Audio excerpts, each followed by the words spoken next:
The conference has been muted. Good afternoon, everybody, or good morning, should you be calling in from the West Coast. Thanks for joining us today regarding our 2016-17 YouthBuild AmeriCorps Fiscal updates. We're excited that you could join us today. We know not everybody in the fiscal world related to the YouthBuild AmeriCorps grants can join us in our annual summer conference, so we wanted to bring you all together to talk about some important updates and reminders related to this work. If you're new to our web presentation style, just a few things you need to be aware of. We're going to mute the phone lines. That's to keep background noise down. We have over 60 participants joining us right now.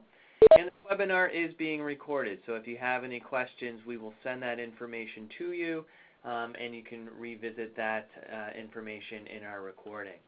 By all means, if you have questions, we will field questions as we go along. Behind the scenes, one of us will be taking and answering questions. So there is a chat box feature. Please feel free to write those chat box. And a little bit, as you go along. So if you don't know, speaking with you right now is Matt Fisher. I'm the Director for AmeriCorps here at YouthBuild USA. And also joining the call, who will be presenting a lot of the information, is Brandon Keffer.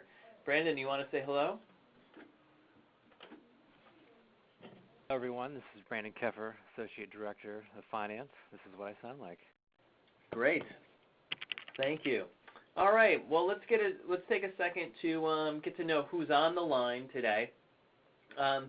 And I have a question for you. We'll have a number of polling questions to try to keep this lively and interactive. So, who is on the line? Are you category A, I'm the person in charge of submitting reimbursement requests, or are you person B, I am the person in charge of overseeing reimbursement requests? I guess I should have put other, but we just got the two choices. Are you A or B? And if you would, please select your answer. Are you A, the person in charge of submitting reimbursement requests, or you're in charge of overseeing that process, A or B? And if you skip to the results, we've got a mixed bag, but the majority of folks on the line are those who are responsible for overseeing or actually submitting the reimbursement requests. And of course, we have other people involved that may be on the programmatic side, and we welcome you here today, because important to this work is making sure there is clear and consistent program fiscal communication with one another.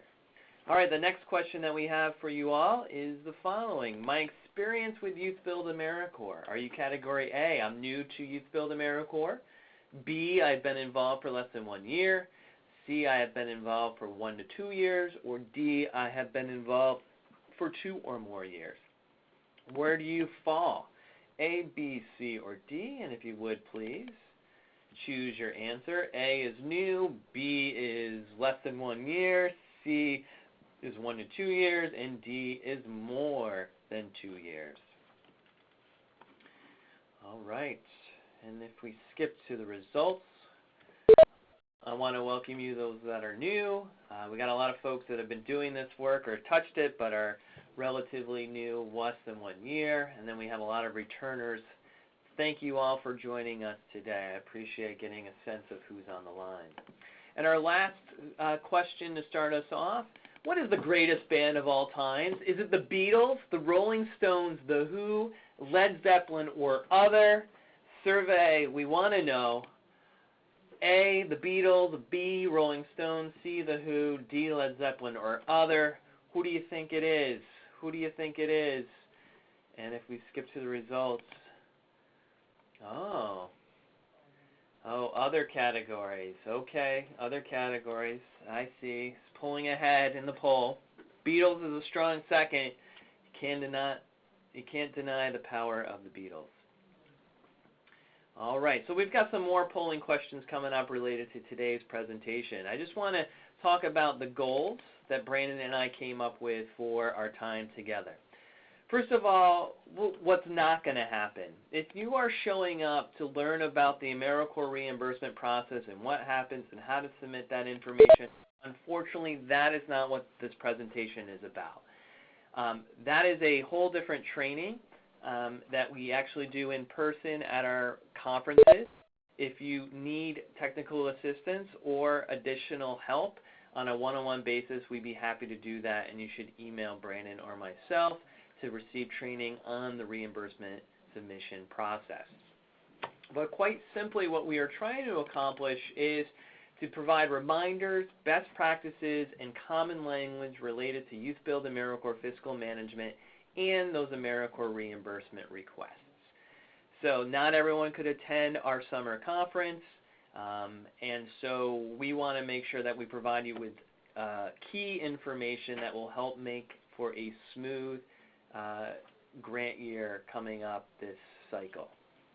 So this is what we are going to talk about. We want to talk about the AmeriCorps grant year timeline for 16-17. We're going to talk about the AmeriCorps reimbursement templates that all programs should be familiar with. And we're going to go over a few expectations and best practices.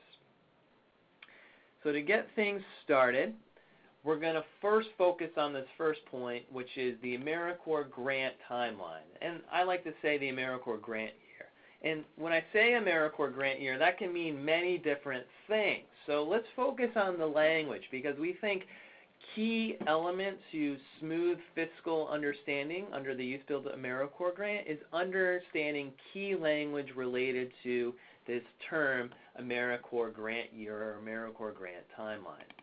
And so I'm going to break it down: grant enrollment period, member service year, and a grant expenditure period. These mean all different things, and I want to see if this audience knows what each of these represents.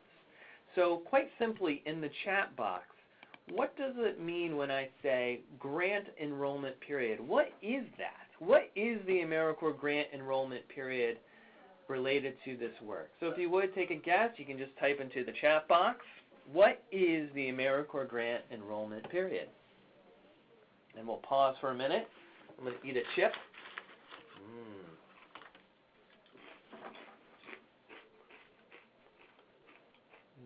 All right, responses are coming in. It's when we can enroll students. Oh, some people are giving specific numbers. I like it. The year you can enroll members, August to August. The grant, when the grant starts and ends. It's the period when participants are enrolled. Time period for enrolling participants, 1 year. All right, great. I love all these answers. Thanks for the interaction. And quite simply, we're going to define it to make sure we're all on the same page. The grant enrollment period is that 1 year period of time in which members are enrolled under the 16-17 AmeriCorps grant year.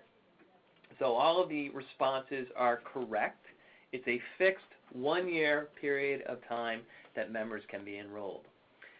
So if I were to ask you what's the day that the enrollment period starts and the enrollment period ends, some of you entered that information into the chat box. And for our grant, our enrollment period starts on August 15, 2016 and ends on August 14, 2017. So this is a 1 year period of time that members can be enrolled. Very important, both programmatically and on our fiscal side, and I'll explain in just a minute.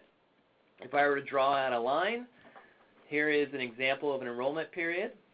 There are the dates, and we know at your program, some programs might enroll their members, say, in November.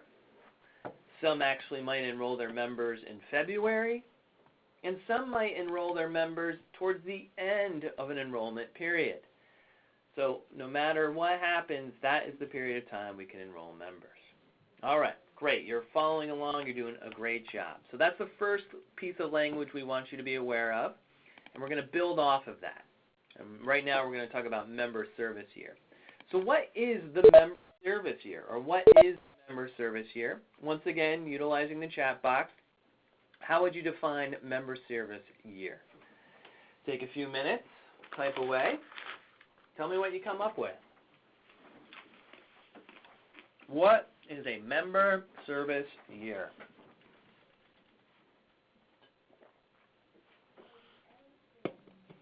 All right. And we got some responses coming in. I'm going to read these off. It's the 1 year from the date a member is enrolled. 12 months from enrollment to exit. 1 year after enrollment. The year the member can complete their term of service. First day is the day that they're enrolled, and the last day is 1 year from that date. 12 months, etc. All right, wonderful. Thank you. So let's define it together. A member service year is all of those things, and it's that 1 year period of time that an AmeriCorps member has to complete their service requirement. So depending on when you enroll that member, 12 months to complete their service term. So let's look at that as an example. If we have an enrollment period here, and we enroll a member on November 1st, they have 1 year to complete their service term, so 1 year from November 1st would be October 31st, 2017. If you notice, the member service year, when it's mapped out, is not necessarily in alignment with the enrollment period. And that's important to know as we build these layers and how it relates to fiscal reimbursements. All right, enrollment period, member service year, two different things, both 1 year periods of time. All right. I guess another example worth sharing is, if a member service member was enrolled towards the end of an enrollment period, that 1 year period of time would almost be a whole other year compared to that enrollment period. So important to know. All right. So those are the two language pieces, grant enrollment period, member service year, and now I want to talk about the grant expenditure period, because to understand that, you need to understand those other two concepts. So let me ask the group this question, once again, typing in the chat box. What is the grant expenditure period? What is that? Take a moment, if you would, please, to type in the chat box. What is the grant expenditure period?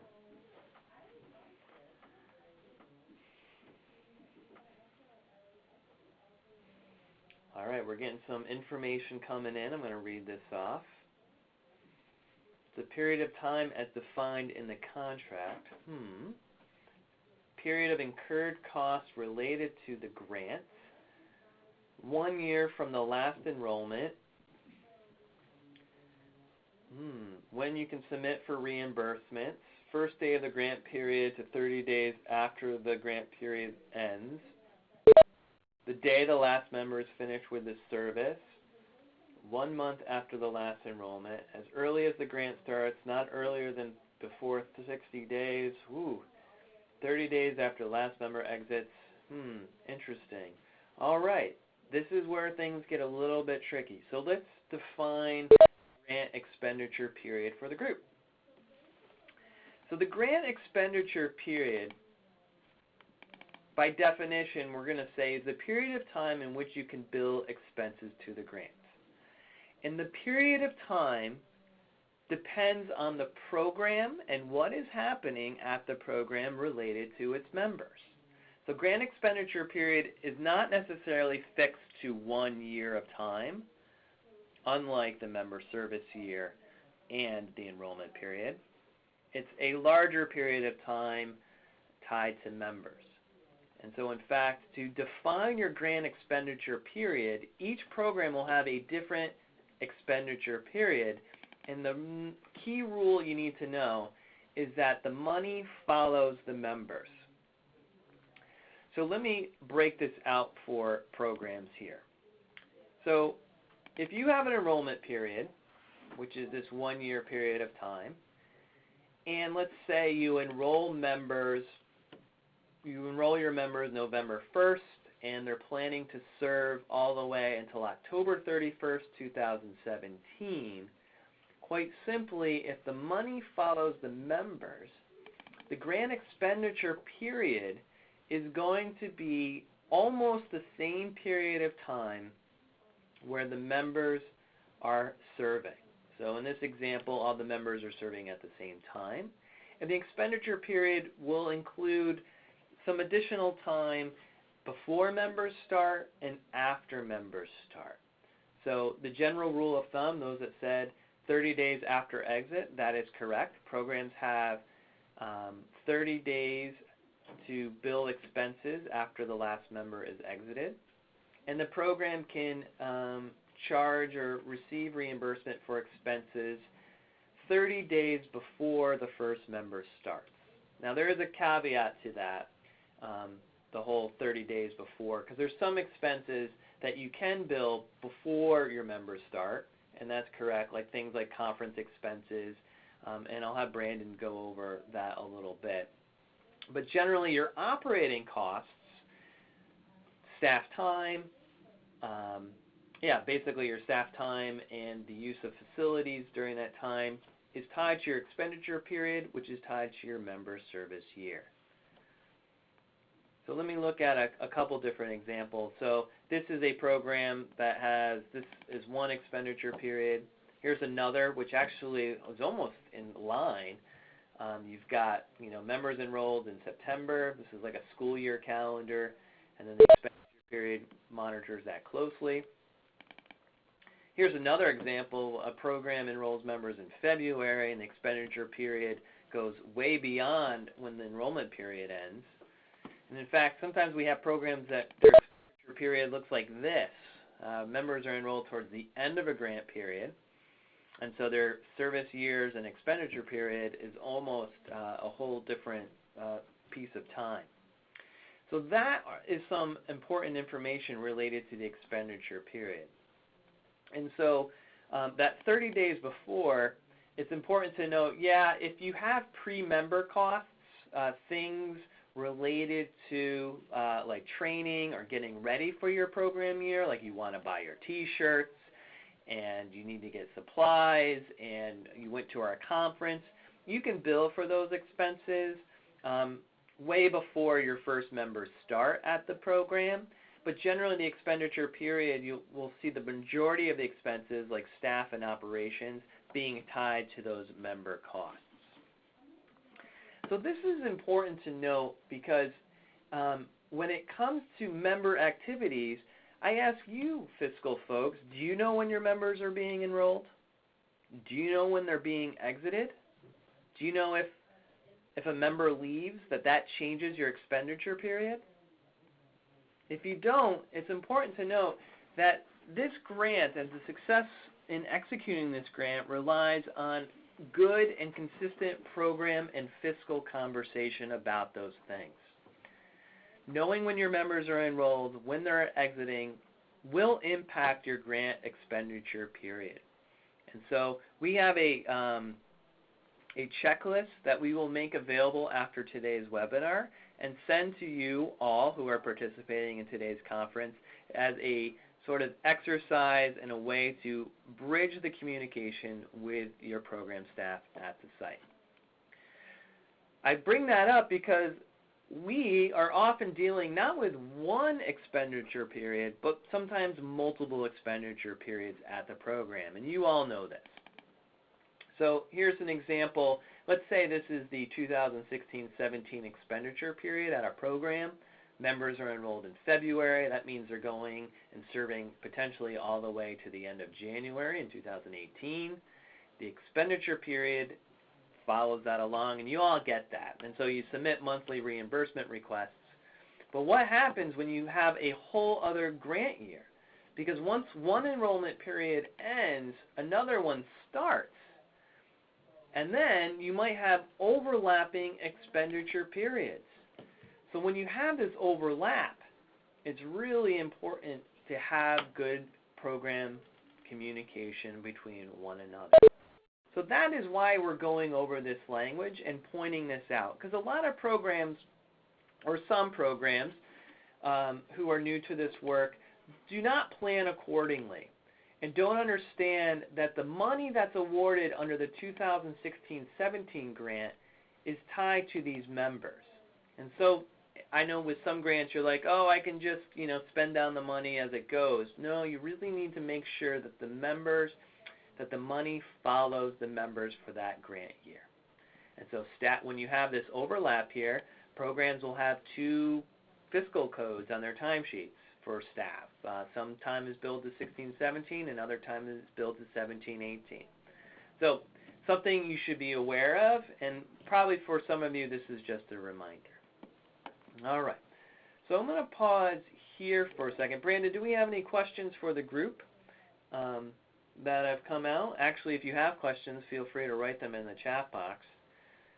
And I'm looking at the chat box. I don't see any, so I'm going to actually quiz you all on some of the things we just talked about. So here it is, some polling questions for the group.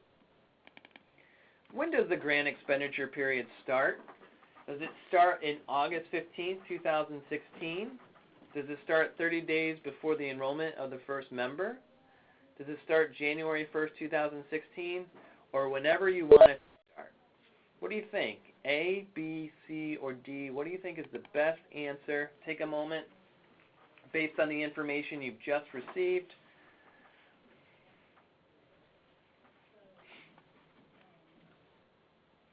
All right, and if you skip to the results, yes, we're looking for answer B, 30 days before the enrollment of the first member. That's really what we're going to classify as a grant expenditure period. Now, you might have had expenses that occurred in August, but for our sake here in this exercise, we are talking about B here. All right, next question. Thanks for playing along.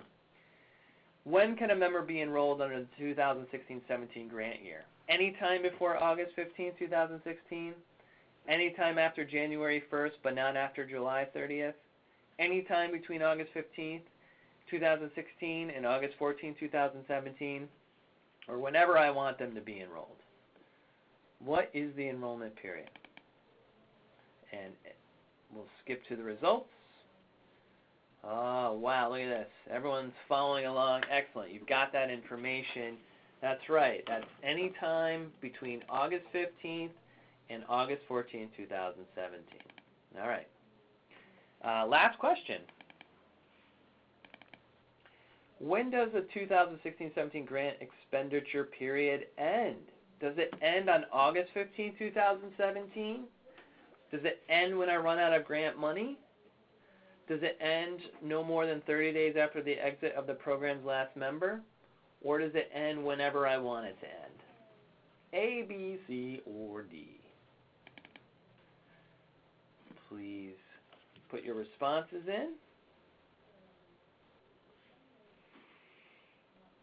And if you skip to the results, yes, we're going for C. So that's no more than 30 days after the exit of the program's last member. I know, wouldn't it be great to be able to spend the money the way we want to? Unfortunately, that's not how the rules were written. All right. So, thank you all for playing along and being a part of understanding this grant language. I bring it up because of the importance of that program fiscal communication that all of our sites should engage in, knowing that there's lots of moving pieces to this work.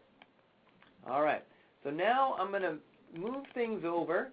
We've talked about our first thing, the grant year timeline, and I'm going to hand things over to Brandon. Brandon?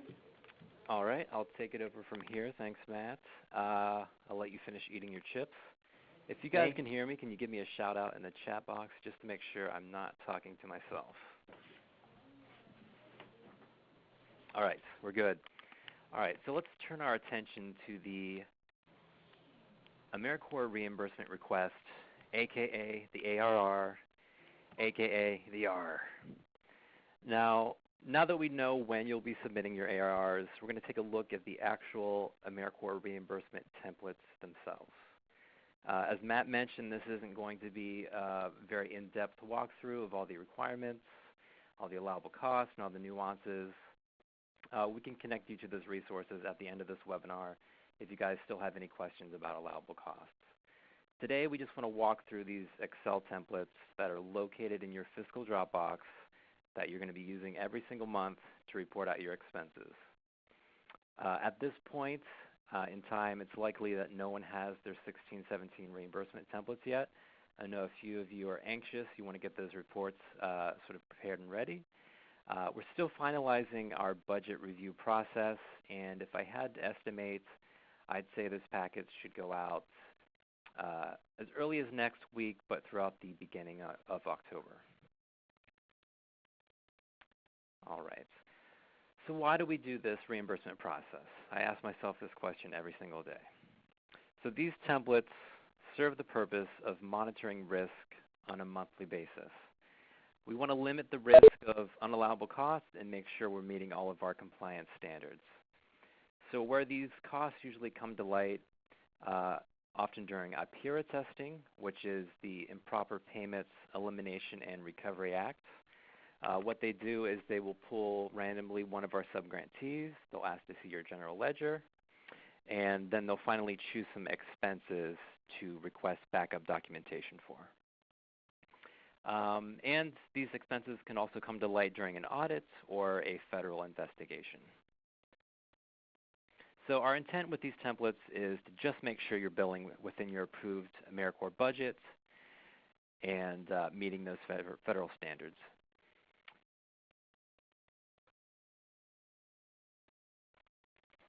So when you go into your Dropbox, you're going to see a few reimbursement templates. Most of you are going to see two. You're going to see your expense and match workbook and your staff summary reports. If you're a program that manages full-time members, you're also going to receive a member living allowance summary. And hopefully you're signed up for our webinar, which I believe is next Wednesday on October 1st, or October 5th rather. And we'll go over managing full-time members. So what we're actually going to cover in this webinar is the flow of these workbooks. I want to explain how they connect, sort of how the numbers roll together, and this is mostly helpful when you have to do revisions down the road.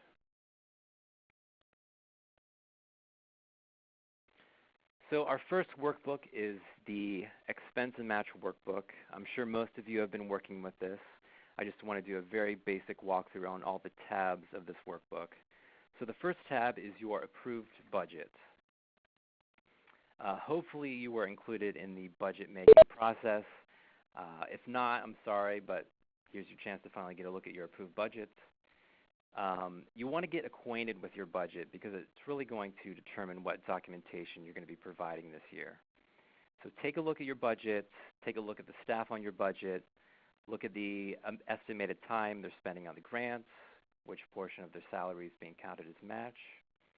Take a look at your supplies, your gear, everything you budgeted for the program, because all of these expenditures are going to need to be supported by backup documentation. In the eyes of the federal government, if you can't back it up, then it didn't happen. The next tab is your AmeriCorps checklist. This checklist is going to do a lot of great things for you. It's going to tell you your monthly due dates. You're either going to be submitting your reports on the 16th, the 23rd, or the 30th of the month. And if you can't ever meet this deadline, just send an email to AmeriCorpsFSR@youthbuild.org and you can request an extension.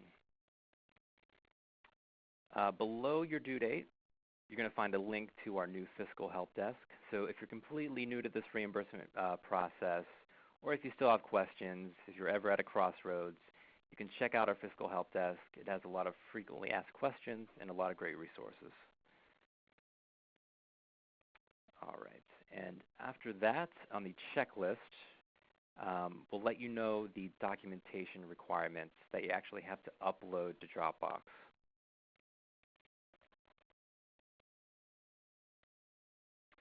All right, now getting into the expense and match tabs. And just making sure we're using all the same lingo here. When I say expense, I'm talking about the AmeriCorps portion of the grant, the funding that you're receiving from CNCS. And match are those leveraged dollars that you're bringing to the table to leverage this investment. So for a lot of programs, this might be your DOL grants or various other state, local, or private grants. So on the expense tab, you're going to report out your expenses billed to the AmeriCorps Grant Award, and your match tab is going to track what you as a subgrantee have provided to support the program year.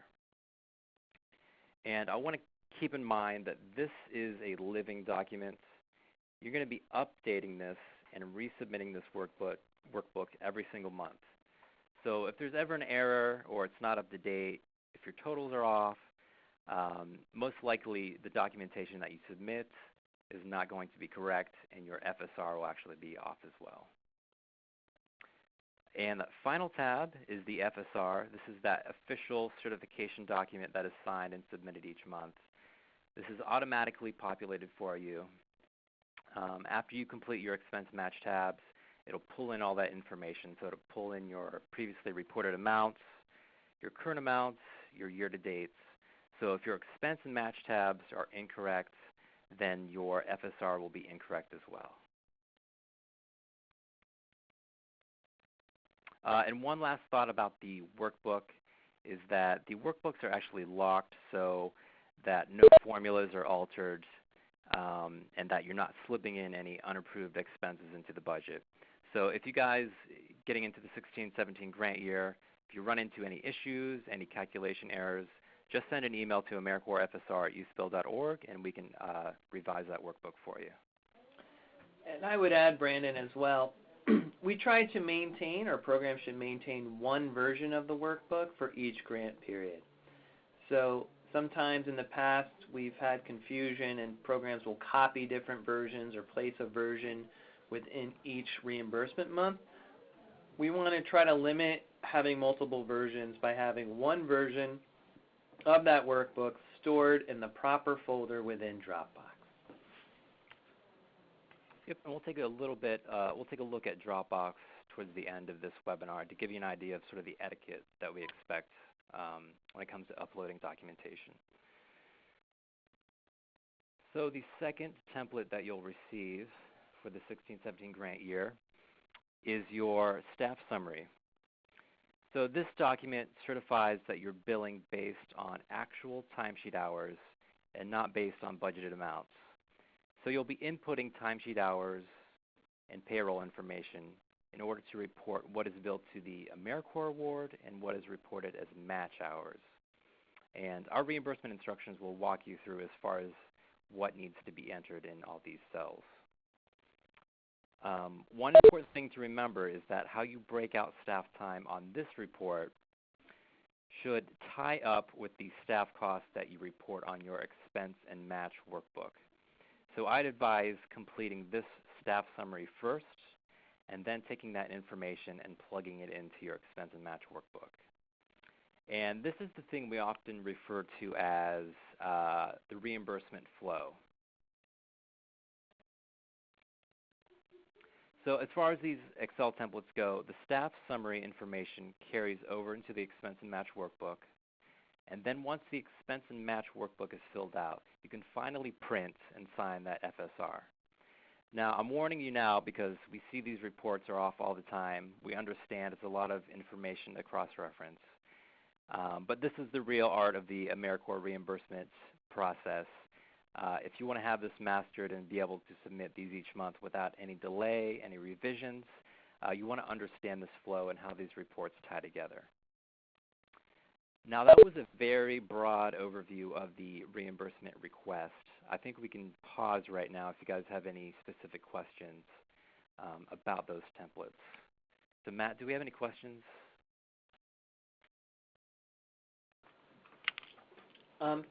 Some are program specific and are comments, just asking about when I would receive budget notification. As Brandon said earlier, no budgets have been officially approved. You will receive your packet with notification that your budget has been approved all at once, and that may start as early as next week and go starting in October.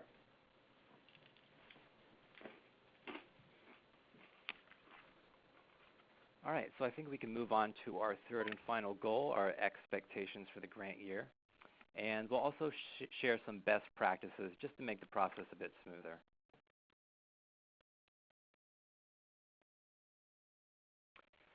So our expectations, first and foremost, we want you to fully utilize the award. We aren't fans of leaving money on the table, so make sure that the program and fiscal staff at your program are actually talking and are aware of what is left in the grant.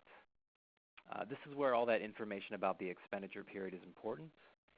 The pace of your spending should ideally follow your 16-17 members and stay within that expenditure period. And this should be very easy to track if you're keeping up with your reimbursement requests. Your expense and match workbook, which is that living document, is going to tell you exactly what you have left in the award. So keep an eye on member enrollments, keep an eye on spending, and you should be able to fully utilize the award before the end of the expenditure period. Our next expectation is to meet the match requirements. It's a 50% requirement. If you made it this far in the grant process, you've already let us know that you have the matching funds to leverage this award. Does anyone know what happens if you can't meet the 50% match requirement? Go ahead and type it into the chat box. What do you think the consequences are if you are short on match?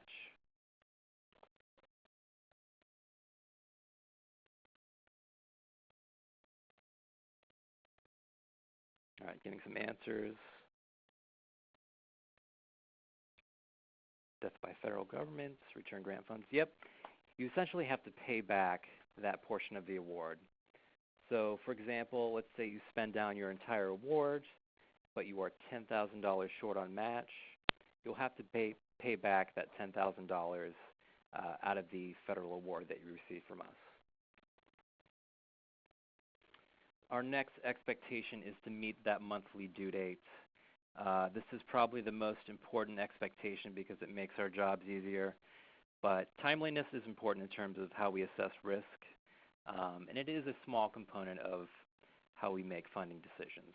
So just be mindful of your due date, and if you foresee not being able to make that due date, just reach out to us and request that extension. Sort of along the same lines, if you submit a reimbursement request and we find an issue and sort of let you know what needs to be revised, we expect that you can complete that revision request within a reasonable time frame. We're reviewing these reimbursements on a nonstop basis, preparing for these drawdowns on a weekly basis. So you'll want to correct your reimbursement within a week just to avoid these issues snowballing into your next month's AmeriCorps reimbursement request. And the final expectation is make sure you're aligned with the proper grant year. So Matt talked about how grant years can overlap. So if you have 15, 16 members serving alongside your 16, 17 members, we just want to make sure you're spending or using resources to the appropriate grant year.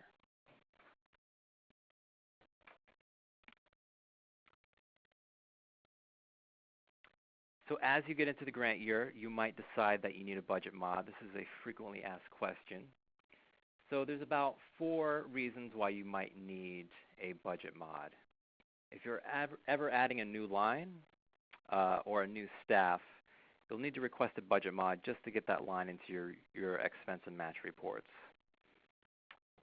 If we're ever reallocating funds, increases or decreases, we'll alert you of that change and send you a budget modification. Or if your budget is over by 10%. So the best way to explain this is if you look at all your budget subcategories, if you have any negative balances, add those all together, and if that is greater than 10% of your entire budget, expense and match, then you need a budget mod.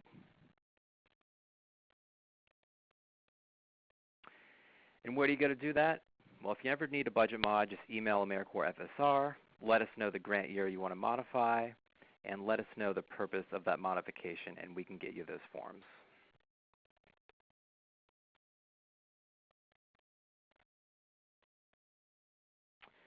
All right, so moving on to expectations. These are just things that make the grant year a bit smoother. Most of you have already created your budget, but we always advise creating a simple budget because less lines equals less documentation. So if you have budgeted for various categories, supplies, gear, consultants, several operating costs, you're going to have to provide documentation for every single line item in your budget. So if you want to make your life a little easier, consolidate your budget, and we advise most programs to just budget as much as they can for staff, because staff timesheets and payroll are one of the easiest things to track down. Now let's say you're a program that has a lot of expenses. You submit your general ledger and it's just full of transactions. You have a lot of backup documentation and a lot of expenses. So to make life a little easier for your AmeriCorps Fiscal contacts, it makes it easier if you can cross-reference all your backup documentation with those items on your general ledger. So if you're not familiar, you can use this lettering system where you can letter all your transactions and then letter all your backup documentation, just so we can make sure that all that backup documentation was actually submitted.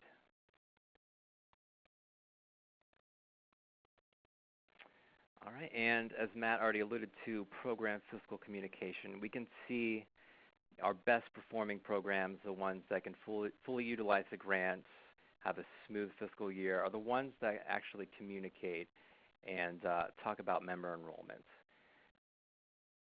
So throughout this grant year, we'll be sending you reminders of when your due date is, and we'll actually be attaching a fiscal program collaboration meeting template.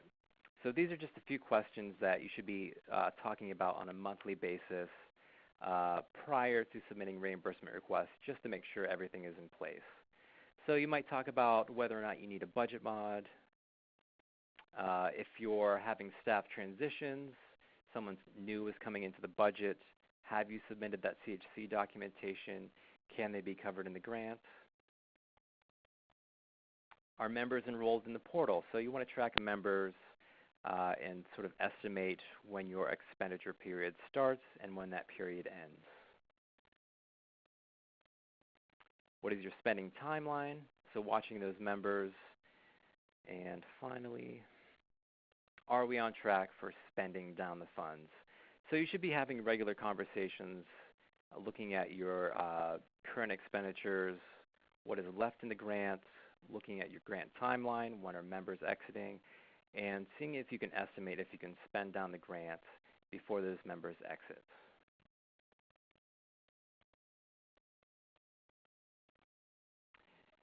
And as Matt mentioned, keep a tidy Dropbox. So what does this mean? So as you're doing revisions, it's likely that you're going to be uploading new versions of reports and documentation that you already submitted. Just to make it easier for us and making sure we're looking at the right reports, just take out the old versions and keep what we need. Make sure you actually label your files so we can find what we're looking for. And making sure that it's actually in the right grant year folder and in the proper month. So we're going to give you a look at what a organized Dropbox looks like. So when you go into Dropbox, this is what you're going to see. Your first folder is your approved budgets. Then you'll have your Excel templates, your expense and match workbook, your staff summary. If you have your full-time members, you'll have your member living allowance summary. You've got your reimbursement instructions, AmeriCorps terms and conditions, and various other helpful forms. But below that is a folder for every single month that you'll need to submit an ARR for. So just make sure you're uploading the documentation into the right folder so that when we actually go to print that information and do our review, we can actually find it. And here's an example of a gorgeous Dropbox, perfectly organized. You can see a folder for invoices and receipts. They've numbered the forms, so it's actually in order. It's very easy to print. They've got the FSR at the top, backed up by their expense reports. And anytime they made a revision, they've marked revised along with the dates. It makes it very easy for your fiscal manager to print this information and do their review. But that's not the only way to do it. Another method is to actually take all of your documentation and just consolidate it into a single PDF package. And this just makes it easier for printing on our end. And here's an example of a Dropbox that's not as helpful. You can see they've uploaded several different documents. It's out of order. You can see timesheets are at the top. You've got your FSR somewhere in the middle. So we really advise that you submit your documentation that's conducive to just printing and reviewing.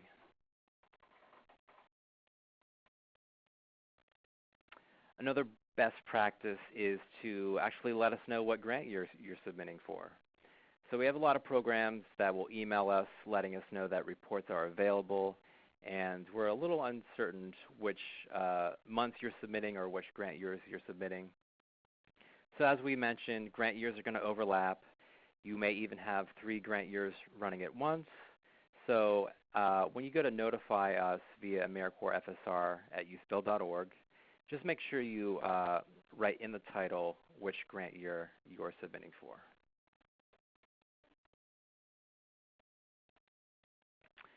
All right, and some of you might be familiar with this new AmeriCorps Fiscal portal that we just created. If you're not aware, we recently moved to a new help desk system. So rather than communicating through email, we now create tickets for every email that is sent to AmeriCorps FSR at youthbuild.org. So this has a few benefits. So when you send your first email to AmeriCorps FSR, it'll come back with a link to your very own AmeriCorps Fiscal portal. And there you can track any communication that you've sent to us. So every reimbursement request, every inquiry, questions, budget mods, it'll all be there where we can track it. And you can also track the status of your reimbursements. So you go into your fiscal portal, you'll see your recently submitted ARRs, and it'll either say intake process, which means it's in the queue, getting ready to be printed and logged into our system. After that, it goes to pending review, which means it's in the queue to be reviewed. And then either it's going to change to ready for reimbursement, which means there's absolutely no issues, and you can expect that to be included in our next weekly drawdown. But if you do have issues, you'll notice that it'll say waiting on customer. That means we're waiting for something on your end. So this is a good way if you don't know where you are in the reimbursement process, you don't know if you're waiting on us or if we're waiting on you, go into the portal, check that status, and feel free to reach out to us. And then finally, everything that has been reimbursed will be logged as reimbursed, and that means money in the bank.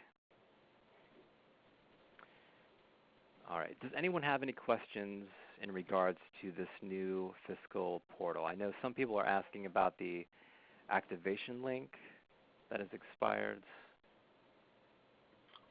That's correct, Brandon. If somebody loses the link, do you know how to access or get back in? We are still working on the expired links. This is a new system, so we're still sort of working out the kinks. We're going to have to reach out to the tech support, I believe, to figure out how to get that resubmitted. Okay. Do we have any other questions at this time? Most people are just asking, you know, how often is the help desk updated when we change information? So that's updated pretty frequently. It sort of depends on the workload of the financial manager.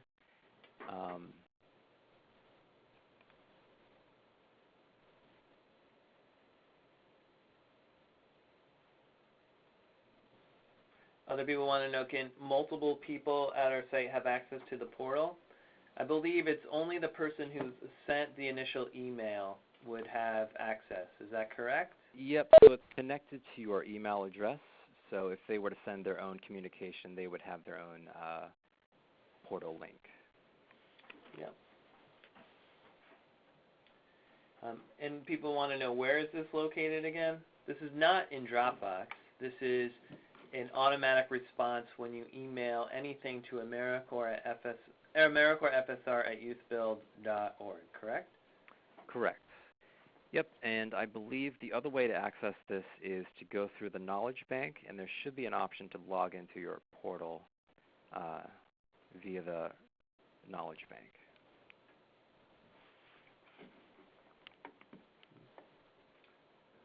All right, Brandon, we have a few minutes to wrap things up. All right. So I will move into question time. Yep. All right. So can anyone tell me what does ARR stand for? AmeriCorps Rules and Regulations, AmeriCorps Really Rocks, AmeriCorps Reimbursement Request, or American Reggae Rock? A, B, C, or D?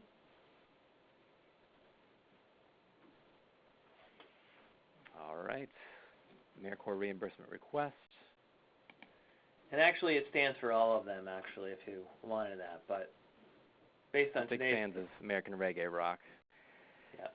All right. What is the purpose of the ARR process? To monitor risk, to give programs a hard time, because we have nothing better to do, or to ensure that you are spending money? A, B, C, or D? It's probably all of the above, but only A, B, C, or D, to monitor risk, to give programs a hard time, C, because we have nothing better to do, and D, to make sure you're spending the money.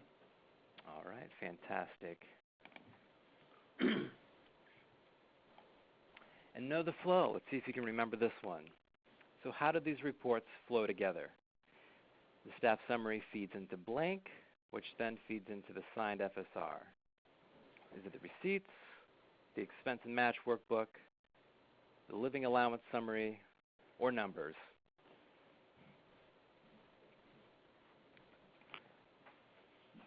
And we'll skip to the results.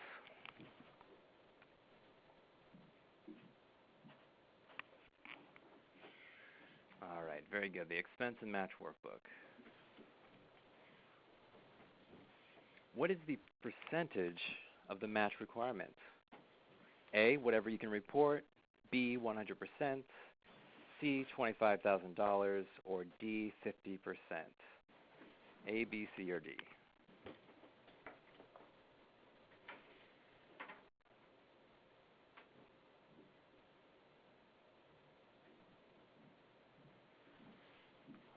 All right. Got a few scary answers, but most of you got it right with 50%.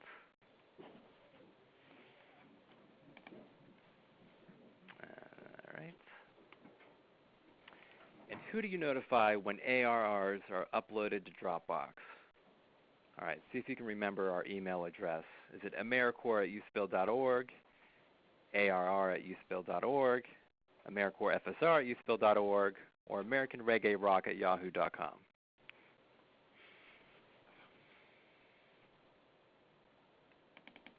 We'll skip to the results. The answers are flying in. All right, great. So AmeriCorps@YouthBuild.org. And I believe we have our final question. How often should programs submit for reimbursement? Is it quarterly, whenever you want, yearly, or monthly?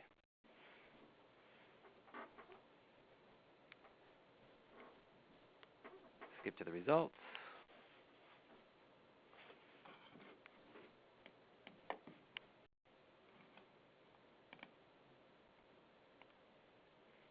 All right, fantastic. Hopefully you're submitting these monthly. Some of you submit them quarterly, some of you yearly, but ideally every single month. Okay, well this concludes our broadcast. We will connect you to the resources after this webinar. I encourage all of you to check out the new AmeriCorps Fiscal portal.